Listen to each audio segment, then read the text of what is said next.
For centuries, the human imagination has been captivated by the allure of lost treasure. Not merely trinkets, but fortunes so vast they could reshape economies, rewrite histories, and fund generations. These are the legendary hoards, the sunken galleons, the imperial jewels, and the wartime caches that vanished without a trace, leaving behind only whispers and tantalizing clues. This is an investigation into the world's most valuable lost treasures, fortunes estimated to be worth billions of dollars, still awaiting discovery. We ask, what makes these riches disappear, who has searched for them, and why, despite relentless efforts, do they remain hidden?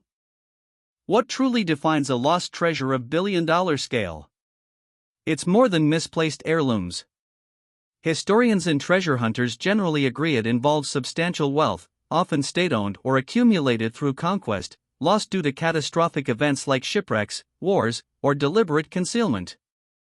The value isn't just monetary, it often encompasses immense historical and cultural significance. The stories are steeped in tragedy, intrigue, and sometimes violence. Our journey will explore how these specific conditions conspire to create legends of unfathomable wealth, and why the clues to their whereabouts have remained so elusive. The pursuit of lost treasure isn't just a romantic fantasy, it's a high-stakes endeavor often consuming lives and fortunes. From solitary adventurers armed with metal detectors to multi-million-dollar expeditions deploying cutting-edge technology, the drive is universal. But why this relentless obsession? Experts like Dr. Evelyn Reed, a cultural anthropologist specializing in human motivation, suggest it's a potent mix of economic incentive, historical curiosity, and the primal thrill of discovery. It represents the ultimate lottery win, combined with the satisfaction of solving one of history's most enduring riddles. This deep psychological pull fuels searches that span decades, sometimes centuries. Our quest begins where the greatest concentrations of lost wealth often lie, beneath the waves. The world's oceans are vast, silent cemeteries for countless ships, many laden with the riches of empires. Naval historian Dr. Marcus Thorne estimates that thousands of treasure-bearing vessels lie undiscovered, holding an estimated collective value well into the hundreds of billions of dollars. These aren't just sunken ships, they are time capsules of immense historical and monetary worth, often lost in violent storms, naval battles, or navigation errors. Each wreck represents a potential fortune, a historical snapshot, and a formidable challenge for those who seek to reclaim it. Among the most fabled of these maritime treasures is the Spanish galleon San Jose. Sunk off the coast of Colombia in 1708 by a British squadron, this ship was carrying an unprecedented cargo from the New World: gold, silver, and emeralds intended for King Philip V of Spain. Contemporary accounts, including Spanish naval logs and British Admiralty reports, detail a manifest that today would be valued at an astonishing $17 to $20 billion. The San Jose became known as the Holy Grail of shipwrecks due to its immense value and the century-long mystery of its exact location. Its story highlights the colossal wealth carried during the Age of Sail.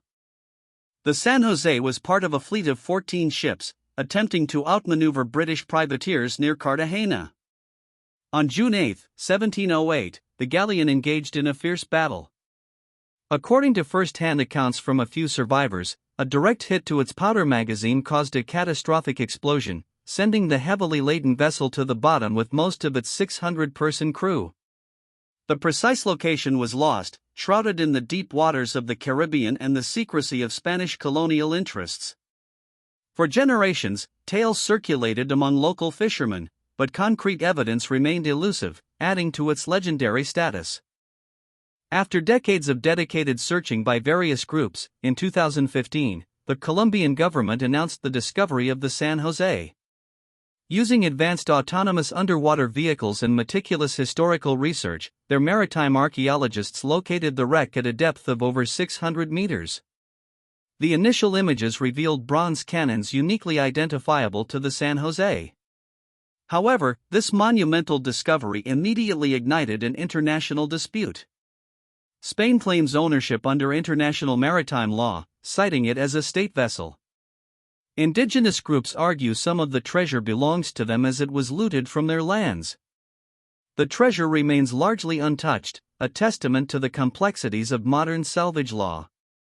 While the San Jose's cargo remains largely unrecovered due to the ongoing legal battles, preliminary visual surveys have confirmed the presence of countless gold and silver coins, emeralds, and unique artifacts.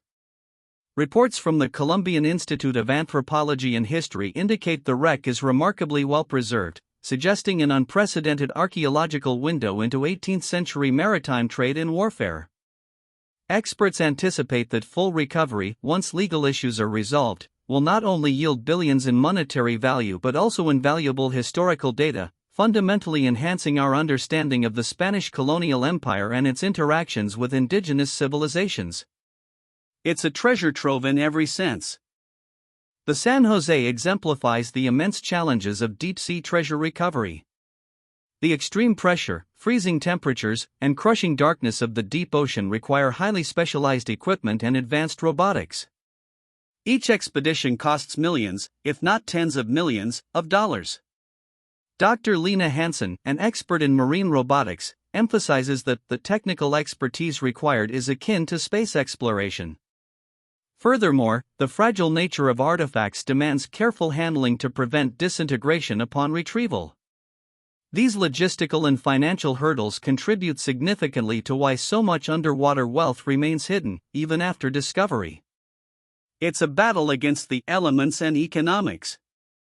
Beyond the San Jose, the world's oceans conceal countless other high-value wrecks.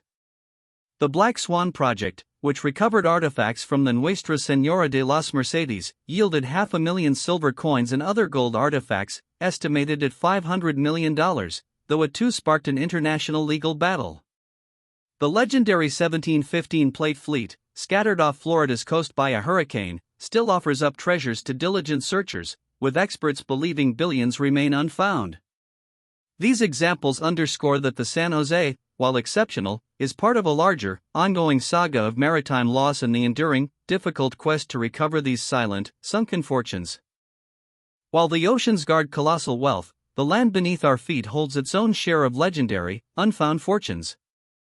From ancient burial sites to wartime caches, these treasures are often hidden in plain sight or buried in remote, challenging terrains. Unlike shipwrecks, land-based treasures are typically concealed intentionally, often during times of conflict or political upheaval, with detailed but cryptic clues left behind. The motivations for burying such wealth vary, safeguarding it from invaders, preparing for a return that never happened, or even as a macabre, elaborate game. The stories of these terrestrial hoards are often intertwined with human drama, desperation, and brilliant deception. One of the most famous and valuable land treasures ever to vanish is the Amber Room.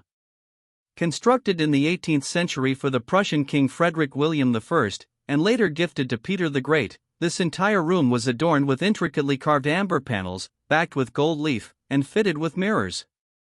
Valued by art historians today at an estimated $500 million, potentially much more if found intact, it was considered the eighth wonder of the world. Its loss during World War II represents an unparalleled act of cultural destruction and an enduring mystery that has captivated searchers for nearly 8 decades. Its sheer artistry and scale are simply breathtaking. The Amber Room was originally located in Russia's Catherine Palace near St. Petersburg. As Nazi forces advanced during World War II, Soviet curators attempted to dismantle and hide the panels, but they were too fragile.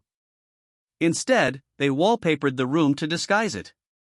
However, the German army discovered it in 1941, carefully crated the panels, and shipped them to Königsberg Castle, then in East Prussia.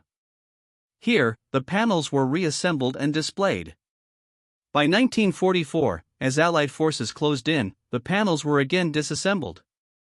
This is where the definitive historical record ends, giving birth to a legend that has spurred countless expeditions. The most widely accepted theory, supported by some historical documents and eyewitness accounts, posits that the Amber Room was hidden somewhere within Königsberg Castle itself before the city fell to Soviet forces. German art historians and former Wehrmacht officers involved in its transport claimed it was either buried in the castle's extensive cellars or evacuated by sea. However, post-war searches of the castle ruins, including deep excavations, yielded nothing. The intensity of the Allied bombing and the ensuing Soviet artillery barrages of Königsberg were immense, leading many to fear the room was simply destroyed in the fiery chaos of the battle. Yet, the absence of debris keeps hope alive.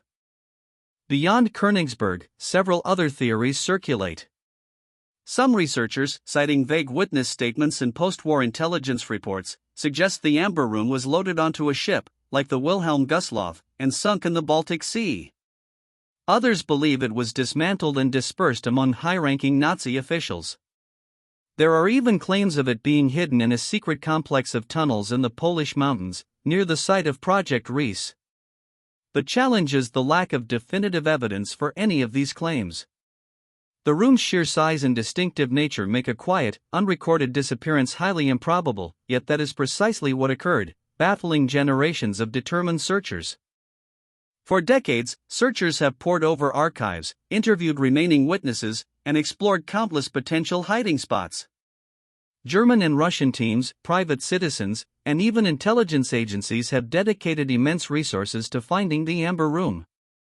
In the 1990s, the Russian government allocated substantial funds for research, while private treasure hunters, like the late George Stein, spent years investigating leads across Europe. Despite intense scrutiny and the use of modern technology like ground-penetrating radar, no trace of the original Amber Room has ever been definitively found. It stands as a monument to lost beauty and an enduring, frustrating enigma, a testament to how effectively immense wealth can be concealed. Not all land treasures are ancient. Some are born of modern-day whimsy, yet command similar attention and create billion-dollar scale legends. Forrest Fenn, an eccentric art dealer, captivated the world in 2010 when he announced he had hidden a bronze chest filled with gold coins, jewels, and artifacts worth over $2 million in the Rocky Mountains. His motive, to inspire people to get outdoors and to give hope during the Great Recession.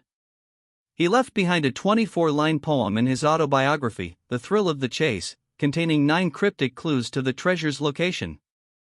This wasn't merely a hunt, it was a phenomenon, demonstrating the enduring power of a well-placed mystery. Fenn's poem became a global sensation. Thousands of individuals, from seasoned adventurers to armchair detectives, pored over every word, mapping coordinates, analyzing terrain, and speculating wildly. The clues were deliberately vague: begin at where warm waters halt, take it in the canyon down, not far, but too far to walk. The hunt was not without consequence. At least 4 people died attempting to find the treasure, highlighting the inherent dangers of such a quest. Yet, the fascination only grew. The pursuit became a symbol of hope and individual endeavor, drawing people from all walks of life into the rugged wilderness of the American West. In June 2020, Fenn announced that the treasure had been found by a man from the East who wished to remain anonymous. The finder later identified himself as Jack Stuff. The chest was indeed in the Rocky Mountains, though its precise location was never disclosed to the public, adding another layer of mystery. While the physical treasure was recovered, its value as a cultural phenomenon, drawing millions into a quest for hidden wealth and adventure, far exceeded its monetary worth. Yet, some skeptics questioned the entire narrative, wondering if the treasure ever truly existed or if it was merely an elaborate hoax. The lack of detailed proof left a lingering suspicion among some participants. Moving from whimsical quests to darker legends, we delve into the story of Yamashita's gold. This refers to the alleged war loot stolen by Imperial Japanese forces during World War II, primarily from Southeast Asian countries, under the command of General Tomoyuki Yamashita. Historical accounts and numerous testimonies from former soldiers and local villagers suggest an immense network of tunnels, caves, and underground complexes across the Philippines, booby-trapped and containing billions of dollars in gold, jewels, and other valuable artifacts. This isn't just a treasure, it's a vast conspiracy, marked by bloodshed and enduring secrecy, a ghost of wartime plunder. The collection and concealment of this treasure were purportedly orchestrated by a secret organization known as Golden Lily, led by Prince Chichibu, Emperor Hirohito's brother. Historians like Sterling Seagrave, co-author of the Yamato Dynasty, cite extensive interviews and declassified documents pointing to a systematic looting operation. The wealth was destined for Japan, but the tide of war turned, leaving an estimated 172 sites across the Philippines where the treasure was allegedly hidden. These sites were often elaborately constructed, sometimes with local slave labor, and designed to be impenetrable, often at the cost of the lives of those forced to build them. The search for Yamashita's gold has been characterized by intense danger and violence. Numerous treasure hunters, both local and foreign, have met mysterious ends or simply vanished. The sites themselves are often booby-trapped, containing unexploded ordnance or collapsing tunnels. Furthermore, the immense value has attracted organized crime and corrupt officials, leading to clandestine digs and often deadly confrontations. The Philippine government officially dismisses most claims of Yamashita's gold as speculative, yet the searches persist, fueled by persistent rumors and the occasional, albeit unconfirmed, discovery of small stashes. The very act of seeking this treasure carries immense personal risk. Despite decades of persistent searching and numerous alleged discoveries, concrete, verifiable evidence of a multi-billion-dollar Yamashita's gold hoard remains elusive. While individual gold bars and artifacts consistent with Japanese wartime plunder have surfaced over the years, no single, massive repository has ever been publicly authenticated. Skeptics argue that the legend has been exaggerated, fueled by rumor and the desire for quick riches, overshadowing the historical realities of smaller, dispersed hoards. The sheer scale of the alleged treasure, however, ensures that the story of Yamashita's gold continues to draw ambitious, often desperate, searchers into the Philippine jungles, a modern El Dorado for the obsessed. Our final category of unfound wealth transcends individual hoards, reaching into the realm of mythical empires, the legend of El Dorado.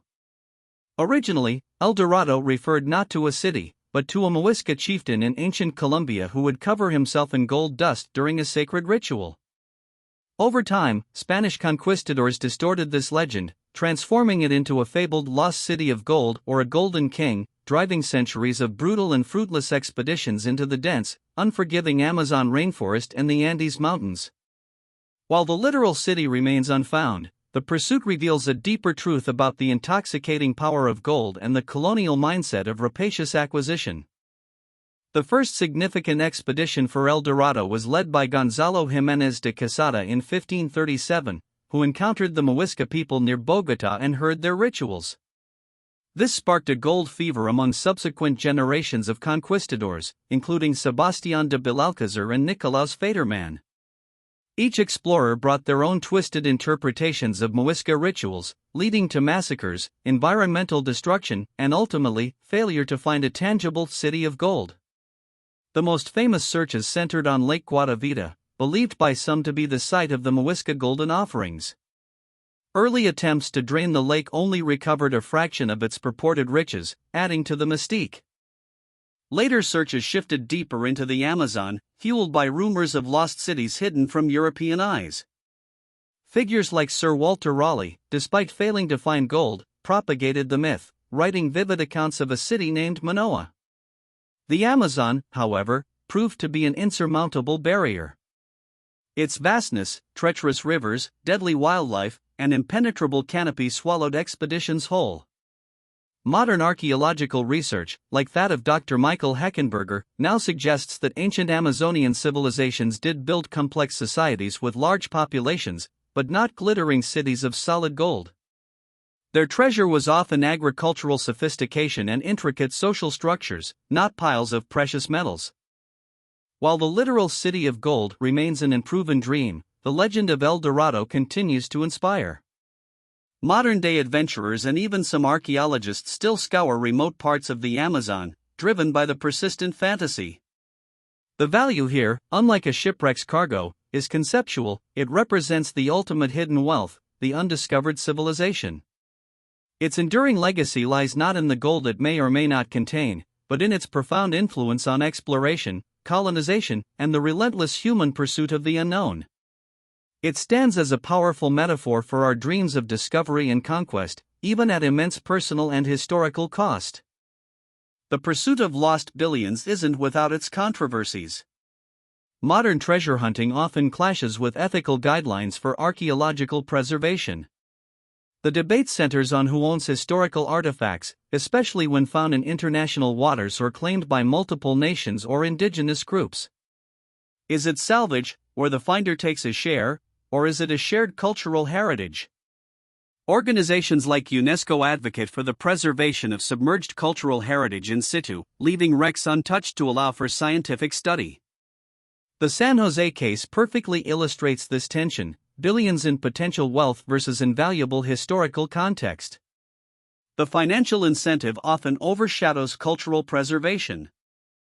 Today's treasure hunters wield incredible technology, vastly superior to the rudimentary tools of past centuries. Sonar, side-scan radar, autonomous underwater vehicles, ground-penetrating radar, and even satellite imagery are revolutionizing the search. These tools have shrunk the unknown, making impossible searches plausible. Yet, even with this arsenal, billions remain unfound. Dr. Alice Chen, a geophysicist, notes that technology can reveal what's there, but it can't always interpret the past or untangle human deception. The physical challenge might be lessened, but the human element, the riddles, the secrecy, the forgotten maps, remains the ultimate hurdle. The legends are still powerful. So why do billions in treasure remain hidden? The reasons are multifaceted. Sheer scale and depth for shipwrecks, where the ocean is an immense, unforgiving vault. For land treasures, it's often deliberate, sophisticated concealment in remote, challenging terrains, often with fatal booby traps or in areas lost to war and political upheaval. The scarcity of reliable clues, conflicting accounts, and the passage of time all play a role. Furthermore, legal and ethical disputes can freeze recovery efforts for decades, turning discoveries into impasses. The common thread is the immense difficulty, the high risk, and the fact that these treasures are guarded by history itself. Who are these people that dedicate their lives, and sometimes lose them, in pursuit of these unfound billions? They are historians, adventurers, opportunists, and dreamers. They are driven by an unshakable belief that the next clue, the next dive, the next excavation will yield the ultimate discovery. From the calculated endeavors of professional salvage companies to the solitary quests of individuals like forest fence hunters, their motivation is a powerful blend of intellectual challenge, financial aspiration, and the romantic ideal of solving a grand historical puzzle. Their stories are as compelling as the treasures themselves, a testament to humanity's enduring quest for discovery. As technology advances and our understanding of history deepens, the future of treasure hunting will undoubtedly evolve. Expect to see more sophisticated remote sensing, AI-driven data analysis, and even greater precision in mapping uncharted territories. Yet, the ethical debates surrounding ownership and preservation will also intensify. The San Jose serves as a critical precedent for managing future finds. The balance between recovering valuable artifacts and protecting archaeological integrity will become increasingly complex. The age of unbridled treasure hunting, as once romanticized, is slowly giving way to a more regulated, scientifically driven approach, though the individual spirit of adventure will likely always remain. In the end, perhaps the true treasure isn't just the gold, silver, or jewels themselves. It is the stories they tell, the history they unlock, and the human drama they inspire. The billions of dollars still hidden across our planet remind us of the vastness of the unknown, the fragility of empires, and the enduring human capacity for both greed and extraordinary perseverance. Whether lying beneath the waves or buried deep within the earth, these lost fortunes continue to fuel our imagination, pushing us to explore, to question, and to chase the whispers of history's greatest untold riches. The quest, it seems, is its own reward.